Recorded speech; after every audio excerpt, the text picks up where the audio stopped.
Welcome, everybody. Welcome to the Diversity Tipping Point. My name is DC Marshall, and I am your host. Today, we are having a conversation about diversity. And the tipping point is essentially what happened in May of 2020 when we came into diversity and inclusion redefined. I call it D&I Redefined 3.0.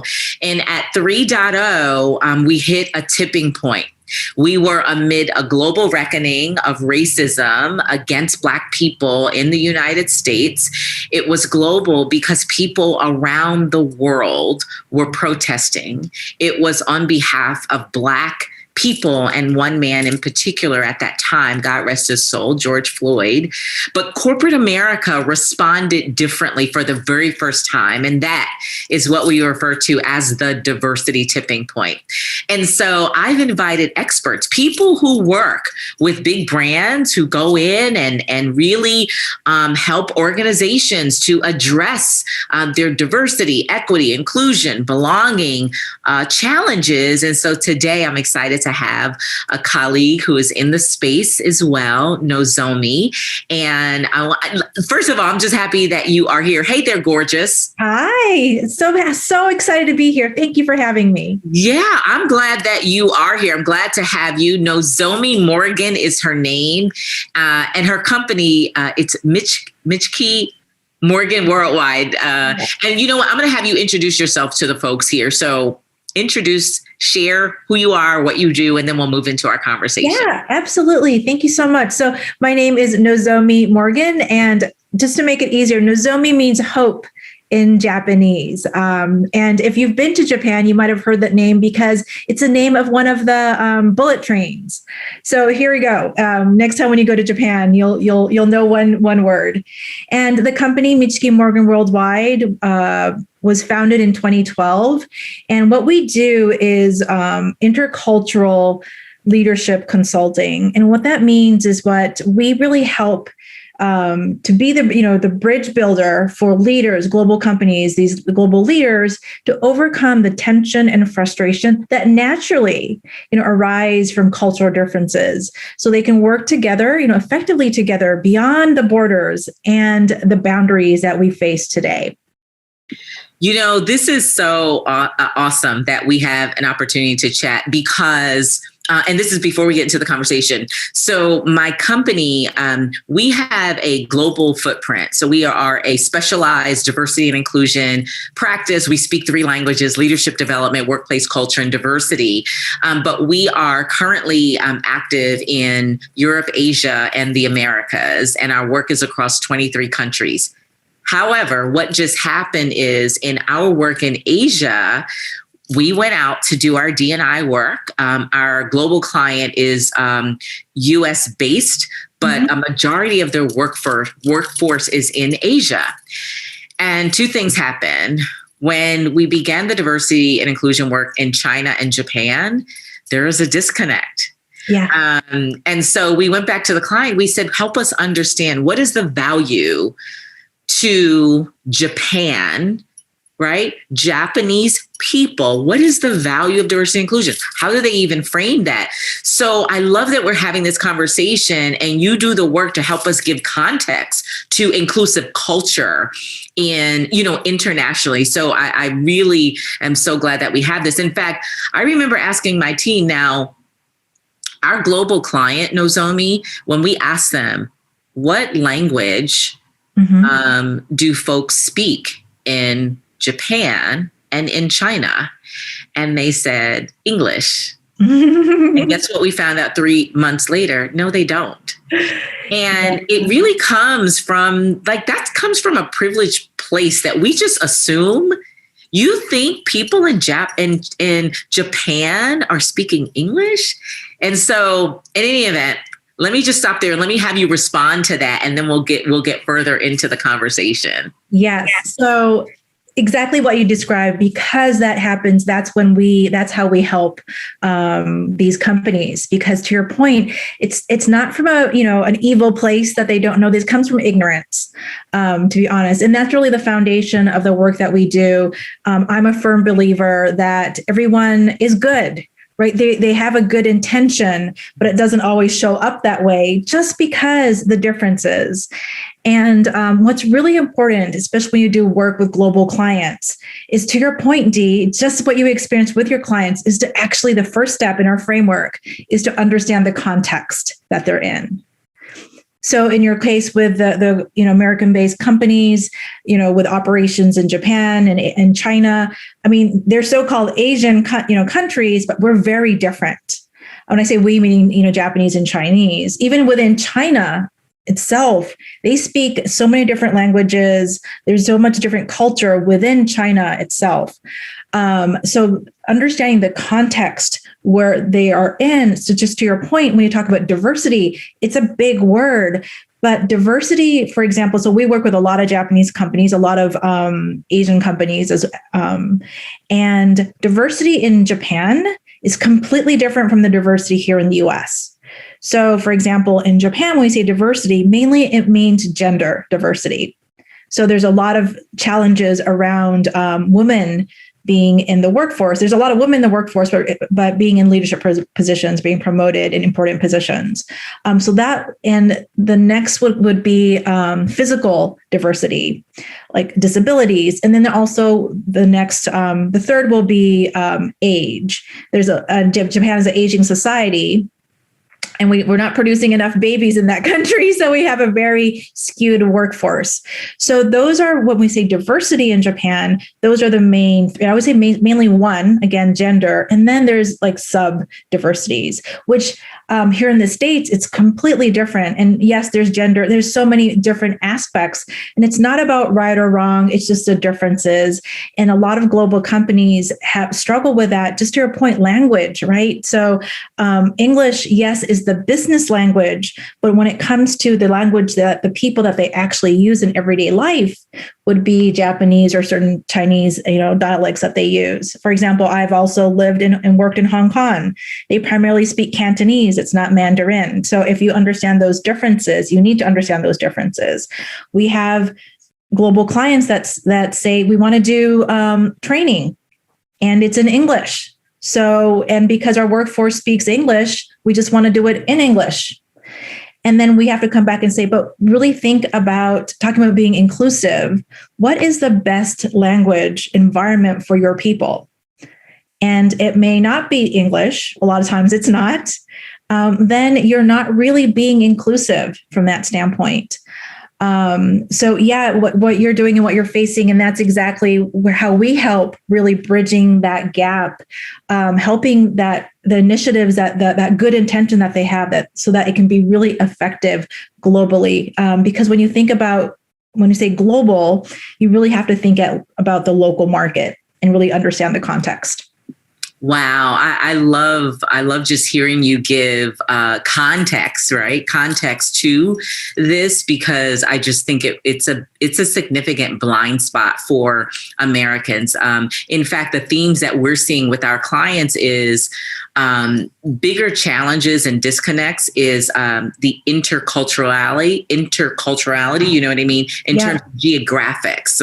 So like corporate clients, perhaps, just their business hours, to be quite honest, hours, and not being really heavily inconvenienced. We have clients that, they still meet 9 to 5, or it could be 8, right? 8 to 5. And, we go in, and so we adjust. We want to do the meetings at 5 a.m. so that we could be within a reasonable window. And it's new for them. So I could see how your work would be really, really important. So talk to us about how you're seeing, or what shifts you're seeing in diversity and inclusion, if any, since the diversity tipping point, which was last May. Yeah, absolutely. So, with the clients that we work with, we work with a lot of, going back to foreign-owned companies that are in the U.S. Reverse too, just like you said, U.S. companies that are, operating outside of the U.S., but we also work with a lot of foreign-owned companies that have subsidiaries in the U.S. So I'll talk more from that perspective. So what I've seen because the diversity is different from their headquarters, right? From their dominant culture, the dominant culture that they're from. What I've seen before last year, that tipping point, was even actually at that time, they were still like, oh, this is not our problem, right? I don't know what's going on. I'm not from here. Not that they say that out loud, but just to make this, simplify it. It's like, we don't, this is not our place to speak up about, or to even discuss, to bring it to the table. But what I've seen, since last year is really more and more, they're realizing that, yes, they could be headquartered outside of the US, but they are a U.S. company. They're based out of here. Their majority of their employees basically are from here. Their community is here.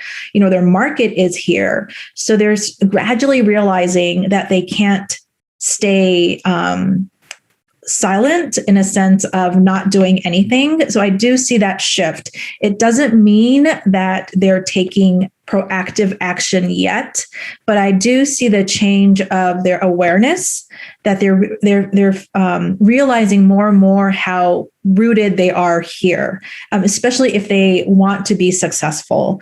And another thing that I see is they're realizing more and more of because it's business, it has to have a business impact, right? A positive impact to their business.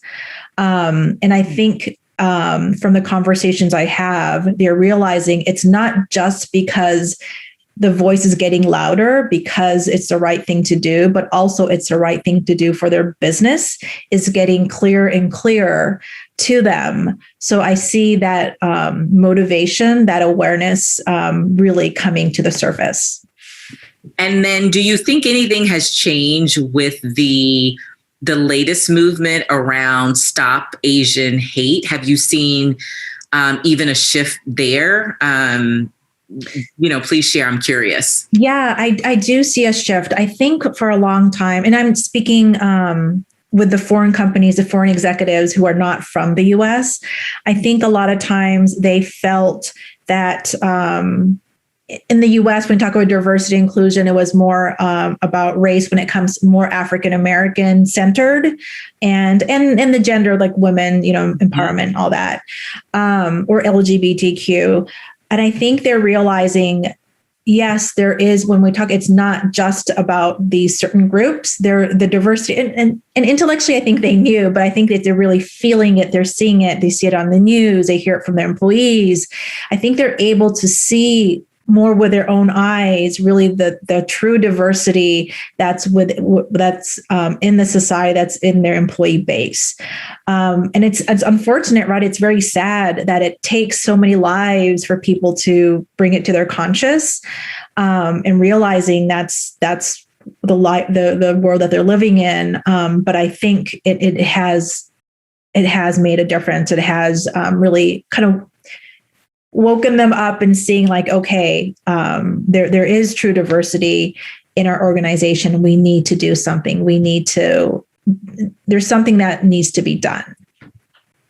Yeah. So I'd love for you to talk about, what needs to be done as it pertains to workforce diversity. In fact, I know part of your background is you have experience going into Japan, which, right, your background to launch a US-based, or at least that's what I understand, right? Launching US-based company in Japan.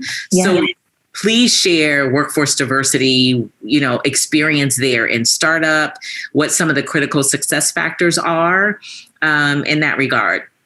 Yeah. So I do. Yeah. Just to your point, Dee, one of my early in my career was I opened up a Tokyo office for an American digital advertising agency back in the days. And, from that experience, and I've worked with multiple multicultural teams, anything like cross-functional, cross-country, that's really my whole career. And what I've learned from that, and currently working with global companies, foreign-owned companies, is that whenever you go into a new market, or it doesn't have to be new, but when you're into a market that's not your home country, your home turf, I should say. Really, it's about letting go of your expectations and how you think it should be done. And really going back to what we said earlier about understanding the context and meeting where they are. Because it is one step at a time. You can't just leap into something. You have to move in the pace, and really respect the people, listen to the people, observe the people, see how they operate. And that's a big thing with the intercultural work that we do is a lot of times when expats, so a U.S. executive goes to say Japan or China or wherever they go, or Japanese expats coming to the U.S. It doesn't matter which country it is. Whenever these expats go in, they bring, because they come from the headquarters, they have that success case, right? They're the headquarters. They know the best way to do it. And they go in there and they basically intentionally or unintentionally force their way onto the local office or the local operations, not fully understanding how they operate, how their cultural norms are, or how they systematically work. Just because you work in the same company doesn't mean things always work the same way. And that understanding, and I have 2 leadership principles that I think is extremely important, and especially in the diversity, equity, and inclusion work, is number one principle is respect everyone and everything. So really respect them, meaning listen, observe, respect. Number 2 is lead with humility. And really knowing that I don't know everything. You might come from the headquarters. You might be the big boss. It doesn't mean that you know everything. Every single person, so again, if you respect everyone, has value, something that you can learn. So when you go into these new places, new countries, new cultures, is really to learn and learn from them. And that's how you can start learning how to work together, which will actually, it might feel like it's taking a longer time. So you need patience, but actually it'll move faster later on. That's good. That's really good. And it seems so fundamental, but it's not. It just isn't. So I love that you just give us some really clear things to think about, right? Just understanding context, always starting from or with the intent to seek first to understand, and then also to listen. In the diversity work that we do, we always back our clients up to phase 1 D&I strategy is listen and learn, or a qualitative needs assessment. So Yeah, I think it's so important just to go back to what would be fundamentally right in AI. So then my question is, so talking about going inside of organizations, who do you see who's doing D&I right? Or where are you seeing some good lessons that we can learn in doing this work? I'm just curious. Yeah. And so what you said, just, the comment it just said about doing it right. So that I think has a lot of meanings in what right looks like. And when you go back to the companies, organizations that I think are doing it right, are the ones that are really doing it in their own way. Because I think a lot of times, especially with how heightened everything is right now, when we say right, you feel like we have to, last May around that time, there's so many companies, CEOs that made statements, like every day you saw like these statements coming out. And that's right in their own way. But sometimes it felt like they're just doing it because they had to, because everyone else is doing it. Yeah, the sort of obligatory, right? Yes. Obligatory. We have to say something. Yeah. I love what you're saying, that the formula is the right way is to do it your way and not do the copy paste or the follow model. Right. And that's, so the companies that we've worked with and, really supported them through their D&I journey, which is just starting for all of us really, is, not not shaming them into why didn't you do this? You should have been, thought about this before. You should be there. Really, that doesn't work for anyone. It's really about helping them to see, okay, as your company, with your values, with the culture that you have, and the context, the history of the company, the making of their employees, the market that they serve, the community that they're in. Really think about all of that totally, and really think and really align with all of that. And so the D&I strategy really has to align with who they are. And then that's where the right comes from. So it might be really small steps because that's where they are. Each company has a different maturity level, and you can't jump to like a grown up when you just, a baby. You have to learn how to walk and all that. So really, that's what I would say. It's not the companies that are, way ahead and doing, really amazing work is great. But when you talk about doing the companies I've seen that are doing it right, are the ones that are really being honest, looking at themselves, being honest where they are, and really starting, because the whole goal is not to make this just, something that 2020, 2021, 2022 that we're working on. It has to be something that ultimately that we, it has to be sustainable, and it has to be something that my goal would be that we don't have to have, chief diversity officers in the company, that it's so ingrained in their system, in their culture, that it's like, it's not something that we have to have someone who's, is in charge of it. So from that standpoint, again, it really has to become from where they are, who they are. So a lot of this work actually is facing as a company, thinking of like, who are we? Why are we here? Who do we want to become? So yeah, that's where I see the companies that are doing a good job, really, are the companies. That's good. We at Diversity Engage, we track lessons learned and sort of the winners, and winners being, I don't think any corporation in the Fortune 500, the Fortune 1000 are winning or have it right or have mastered it. I think we're all in agreement. Nobody has this figured out. But what I do believe is there's so much good and great intent, and there are, I'm going to say, programs and initiatives within larger corporations that are working, right? It may be that, no, you haven't mastered it as company X, but within company X, this is really working. This thing right here is really good and great. And so we track those things, but we also track what has become diversity fails. And it's not to make anybody feel bad, but it really is to help our clients not repeat the same mistake, right? It's that, look, you can make a mistake. Nobody is perfect along this journey, but just don't make the same mistake that company just made. And so I'm curious, where are you seeing that's a hashtag diversity fail? Because we track them on occasion, and I'll be quite honest, they're typically like marketing things. So they're like multicultural marketing, which is an indication of what's happening internally. So like there's a company that put out an ad campaign, and they're showing all representation of families. And of course, the Black family doesn't have a dad, a Black man. There's no Black man.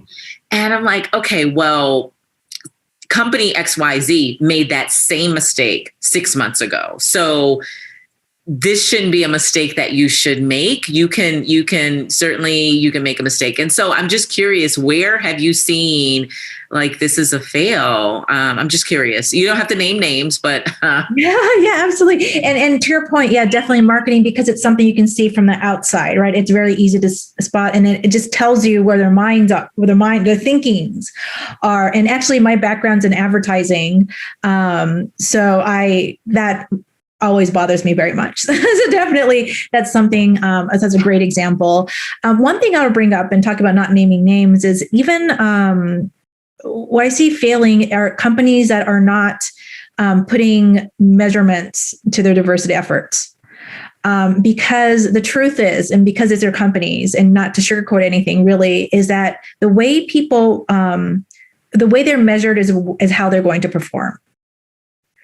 So if you don't have that clear, it gives a lot of, it doesn't give them the direction to how they need to perform. Mm-hmm. So I would say for it's hard to, because we're all figuring it out. Yep. I think that's also a good point. In order to know if we're making progress or not, it comes from the measurements. And when you measure, and if it's not measuring the reality, then you can always tweak. Mm-hmm. Right. But if you don't measure it, then you won't know. Mm-hmm. So those are the field that I see that they're doing things, but they're either not tracking it in the right way. They're not their strategy and their measurements are not aligned. Yeah. Or they're just like they have so many initiatives going on that they're not working together. So everyone's trying so hard. Yeah. They're not aligned because their measurements are not, they don't have a clear performance measurement. Those are things that I see that fail, and which leads to diversity fatigue. I think like D&I fatigue, that we're doing so much, but we don't see the progress, or we don't know if we're making progress. Yeah. I think those are where I'm worried personally, talking about sustainability, that companies are getting tired, employees are getting tired, doing trainings, doing that, yet we're not really sure where this is going, or not feeling that we're making progress. So I think that's what I would name as a fail and a concern for the future. Yeah. Well, I love the way you framed it. And I think that's fair. It's measurement. And it's something easy that people plugged into this can take away and just say, okay, here is a potential area, or I'll say flag, if you will, in terms of building out strategy, just making sure that there's some measurements there. I would say the accountability is a big miss. Once you start talking about measurements, I start thinking about, accountability, which I think there's more of that now. In fact, I heard from Cornelia Shipley, who did the series. She introduced us to LeVar Burton. I think she said LeVar Burton. And this is now, we're moving into consequence culture, not cancel culture, but consequence, and where there's high, we frame it as high reputational risk. For a lot of corporations right now, employees are speaking out, consumers, stakeholders, and now we have even Congress has a D&I subcommittee specifically for financial services industry, but it is an indication as to where things are going. So I'll give you this last question and then we'll wrap, but I really appreciate you sharing your expertise. I know you do this for corporations in the Fortune 1000 like we do. So I'm sure folks plugged in could just get a sense of kind of how you might be able to support them. But last question, just in terms of the future of diversity and inclusion that, has gone from D&I 2.0, which was the priority was gender diversity. There was the death of diversity in that season. And now we're at D&I 3.0, which is the diversity tipping point, a focus, a priority on race and ethnicity with Black first leading and then Latinx. And now we have Asian community. So I'm just curious if you have any final thoughts about the future of diversity and inclusion. Yes, definitely. I think what we'll see more and more, I hear more and more, is really the diversity of thoughts. So it's not what we can see anymore, or, where you come from. It's really that diversity of thoughts, and which makes it even more complex because it is something that you can't just easily figure out, or it's something that is just more, I guess, invisible and tangible. It's one of those challenges that we'll see, but at the same time, it's so important, and that's exactly the work that we do, is helping people to see that people have different views, and how each person, by having a different view, that, and I tend to call that the beauty within that person. The more you can see the beauty within that person, and the more that you can be more creative, you can be more innovative as a team. So really, when it comes to diversity, equity, inclusion, definitely the path that there's so much work, the path that we're on, but I can only see there'll be more and more different types of diversity that we haven't just thought of, that is just going to keep on adding more and more. So it is. And so it's not something that's going to easily go away. It's just going to be something that is a main part of our society. And I just think it's going to keep on evolving each day, each year. Yep. Cognitive diversity. We absolutely. I think that is where we are leaning towards. I think it's framed in that way, and some of our tech clients frame it as cognitive diversity being the priority. And how we get to cognitive diversity is by having people from diverse backgrounds. So it's really just a politically correct, I think, framing in a lot of ways sometimes to make people comfortable, to be quite honest. So when somebody says cognitive and then they say, but you need unique people, and that's how you get to cognitive diversity. So I do agree with you.